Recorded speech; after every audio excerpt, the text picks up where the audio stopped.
भगवान श्री राम को मर्यादा पुरुषोत्तम की संज्ञा इसलिए दी गई है क्योंकि उन्होंने हर क्षेत्र में, चाहे वह व्यक्तिगत हो या सामाजिक, कभी भी अपनी मर्यादाओं का उल्लंघन नहीं किया है। अपनी इन्हीं सीमाओं को ध्यान में रखकर भगवान श्री राम ने समाज में सिर्फ उदाहरण प्रस्तुत करने के लिए अपने पत्नी सीता का भी त्याग किया था। दोस्तों, भक्ति मन में आप सबका स्वागत है। हमारे चैनल के साथ जुड़े रहने के लिए आप सभी को बहुत बहुत धन्यवाद। आइए जाने इस रोचक कथा को।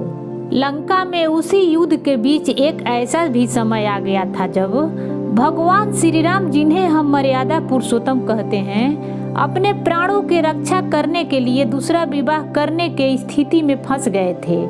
ये तो हम सभी जानते हैं कि राम मर्यादा पुरुषोत्तम थे। वह महान योद्धा और दृढ़ चरित्र वाले थे। उन्होंने एक पत्नी व्रत की शपथ ली थी। क्या आपको पता है कि उनका व्रत टूटते टूटते बचा था? वे चंद्रसेना की माया जाल में फंस गए थे। तभी मौके पर हनुमान जी पहुंच गए और उन्होंने अपने आराध्य भगवान श्री राम की लाज बचाई। यह प्रकरण राम रावण युद्ध काल का है। रावण ने राम लक्ष्मण को मारने के लिए अपने भाई अहिरावण और महिरावण से मदद मांगी थी। दोनों मायावी भाइयों ने राम लक्ष्मण को छल से मूर्छित किया, फिर उनको अपहरण कर लिया। उन्हें गायब होने पर भगवान श्री राम की सेना में हाहाकार मच गई। तब भगवान श्री राम का भक्त संकट मोचन हनुमान जी उनकी तलाश में निकले। पता लगाते लगाते वे पाताल लोक पहुँचे। वहाँ दोनों भाइयों की बलि देने की तैयारी चल रही थी। हनुमान जी पहले अपने पसीने से पैदा हुआ पुत्र मकर ध्वज से लड़े, उसे हराकर अपने पक्ष में किया था।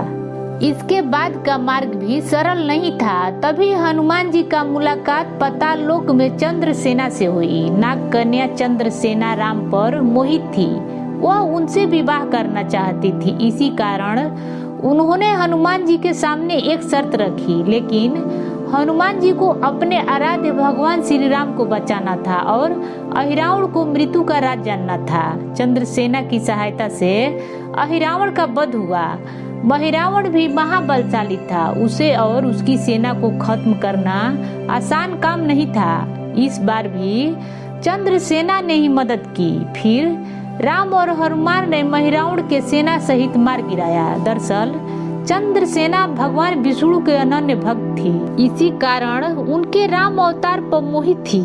युद्ध के बाद चंद्रसेना ने माया जाल फैलाया। वे भगवान राम को माया के पलंग पर बैठाना चाहती थी। वे माया जाल में ही वरमाला पहनाना चाहती थी। तभी हनुमान जी फिर संकट मोचन बन गए। उन्होंने भंवरे के रूप धरकर पलंग को काट दिया। इसके साथ ही चंद्रसेना का माया जाल खत्म हो गया। चंद्रसेना इससे बहुत क्रोधित हुई।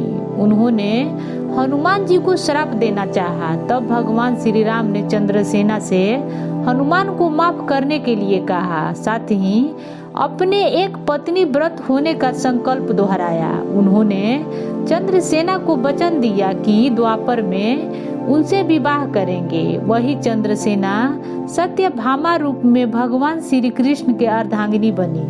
हनुमान जी समय पर मदद नहीं करते तो चंद्रसेना होती भगवान श्री राम की दूसरी पत्नी। दोस्तों, एक कथा कैसा लगा कमेंट बॉक्स में बताएं और पसंद आए तो लाइक करें। मेरे चैनल को सब्सक्राइब करना न भूलें। धन्यवाद।